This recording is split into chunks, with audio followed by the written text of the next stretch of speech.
Hola, bienvenidos a un nuevo video. En esta oportunidad hablaremos sobre el trastorno negativista desafiante. Les saluda Armida Julio Pozo, estudiante de la especialización en Neuropsicología de la Educación de la Fundación Universitaria Iberoamericana. Si deseas aprender, quédate conmigo. Inicialmente debemos empezar por conceptualizar qué es el trastorno para poder así conocer sus características y los patrones conductuales, cognitivos y emocionales que se pueden relacionar con él mismo. Iniciaremos diciendo que el trastorno negativista desafiante hace referencia a una forma habitual de responder frente a las normas o límites establecidos y digamos que en términos conductuales se manifiesta en reacciones desproporcionadas, con rabietas, pataletas y con estados de irritabilidad y llanto para rechazar o evitar el cumplimiento de las normas establecidas, ya sean al interior del hogar o de manera generalizada en el contexto social. Este tipo de reacciones normalmente es frecuente en niños preescolares y va disminuyendo con la edad. Luego de que de pronto disminuyen las rabietas y las pataletas, se empiezan a presentar, una tendencia a argumentar o discutir de manera intransigente y grosera las normas con los adultos, en especial con los padres o con las figuras de autoridad que estén más próximas a la persona. ¿Cómo es el comportamiento de estas personas frente a la interacción social? Pues generalmente tienen un estilo hostigoso y molesto que no se detiene a pesar de que las demás personas puedan quejarse.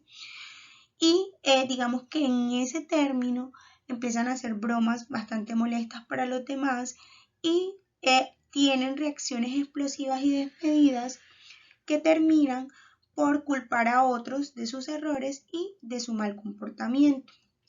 Asimismo, cabe resaltar que con frecuencia hay manifestaciones de envidia, resentimiento y reclamo sin justificación alguna y presentan una actitud antipática, rencorosa y vengativa hacia los demás. Actualmente contamos con referentes clínicos que conceptualizan y determinan a nivel diagnóstico cuáles son las características de este trastorno. Contamos con el DSM-5 en su versión más reciente y el CIE-10 también, que establece toda la clasificación diagnóstica teniendo en cuenta algunas características en términos de durabilidad, en términos de incidencia en los diferentes entornos, ya sea escolar, social, familiar, que van a terminar por manifestar ese tipo de conductas, cogniciones y emociones de la persona para, sí poder clasificarlos.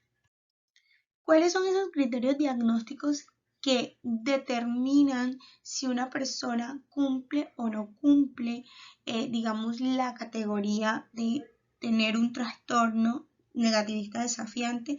Uno, es importante tener en cuenta la prevalencia de los síntomas y los signos en el tiempo.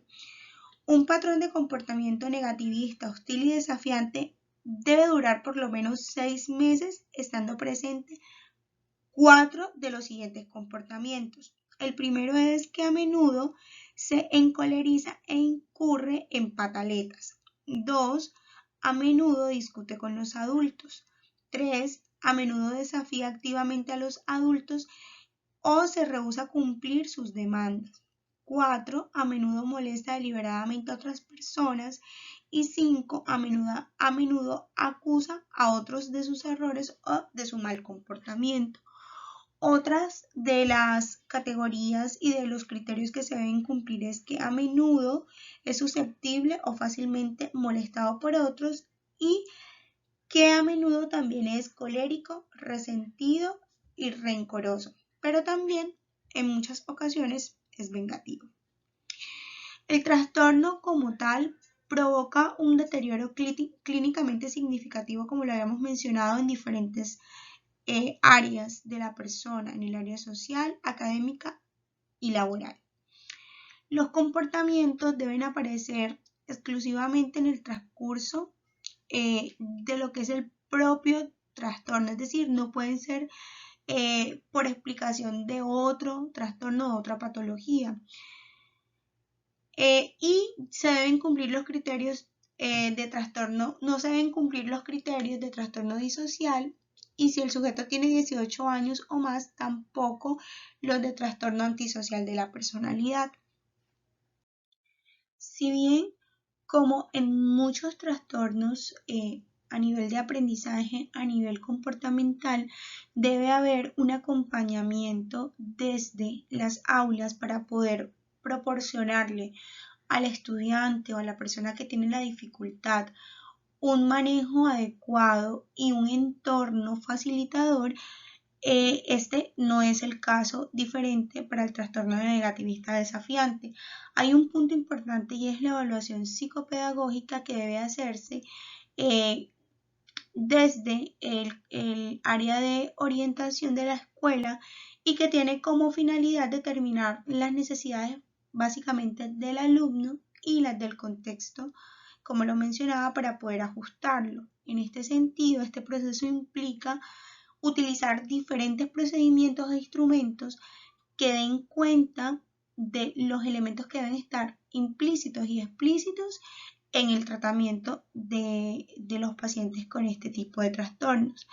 Aparte de eso, es importante destacar que el acompañamiento no solo debe hacerse a nivel de escuela, sino que debe haber una articulación también con las EPS o con la EPS tratante para que en caso de que sea necesario y que de alguna manera se deba suministrar algún medicamento específico, pueda hacerse y la institución pueda tener el conocimiento y pueda abordarlo de manera correcta. En relación con lo anterior, en lo que tiene que ver con los ámbitos de evaluación, como lo hemos mencionado, esto es un trastorno que resulta ser bastante complejo, no solo para quien lo padece, sino para las personas que están alrededor. Normalmente el individuo tiene un patrón específico en seguir comportamientos de rechazo al entorno, desafía como tal las normas y a su vez también reacciona a, digamos, a las muestras de rechazo de una manera muy negativa. Entonces es importante poder incentivar también adecuaciones y, digamos, planes que estén direccionados no solo a un ambiente específico, por ejemplo la familia, sino también el ambiente escolar y el ambiente social, todos los entornos donde el niño debe desarrollarse desde su integralidad para poder generar la calidad de vida que él mismo necesita para su sano desarrollo.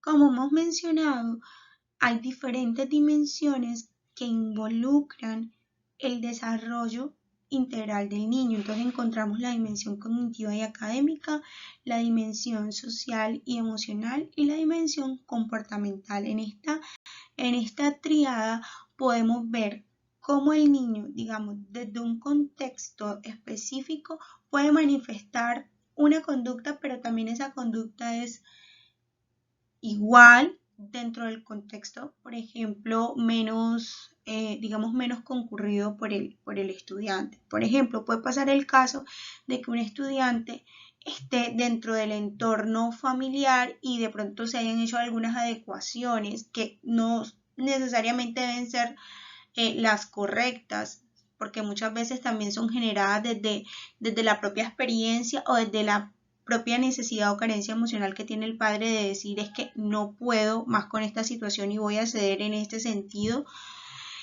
que lo que pasa o lo que ocurre dentro del entorno escolar, por ejemplo.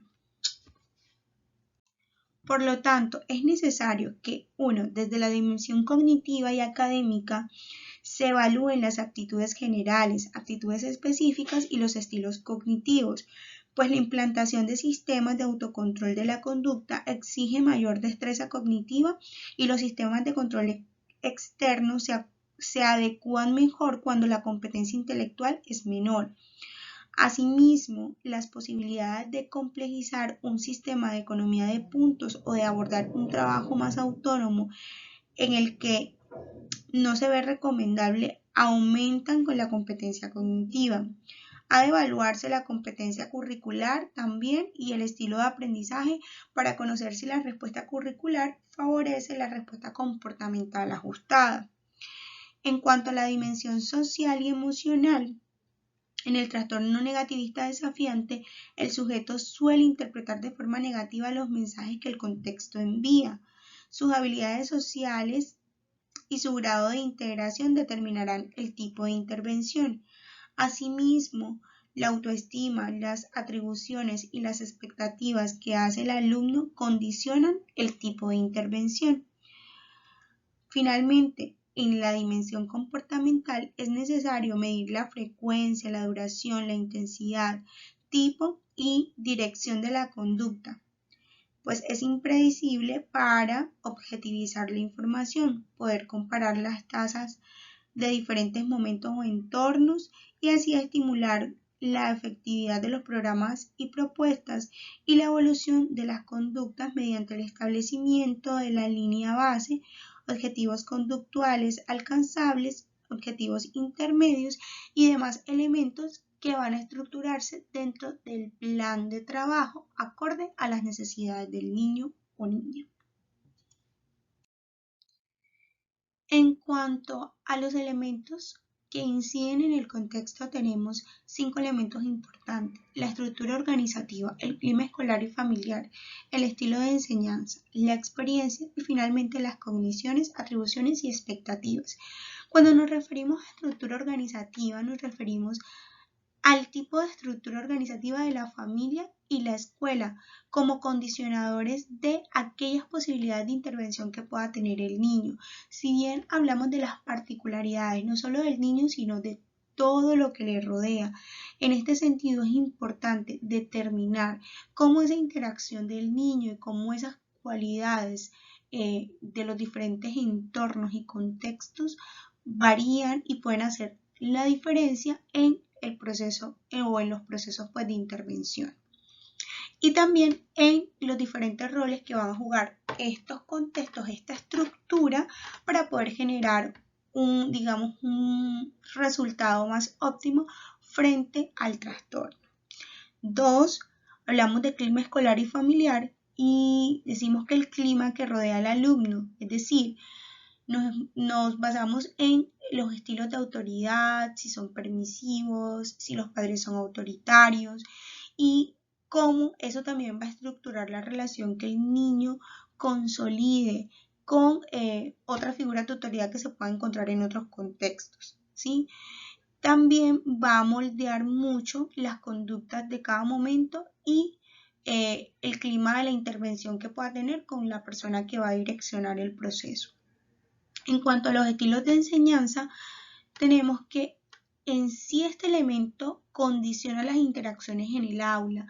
Es importante cuando dentro del aula se tiene un docente empático que puede conocer y entre otras cosas no solo que tenga esas habilidades emocionales para poder abordar el problema, sino que también tenga el conocimiento didáctico de cómo concebir el trastorno y cómo hacer las adaptaciones curriculares dentro del aula para que pueda generarse un cambio para que se le puedan dar las condiciones al niño o a la niña que lo necesite.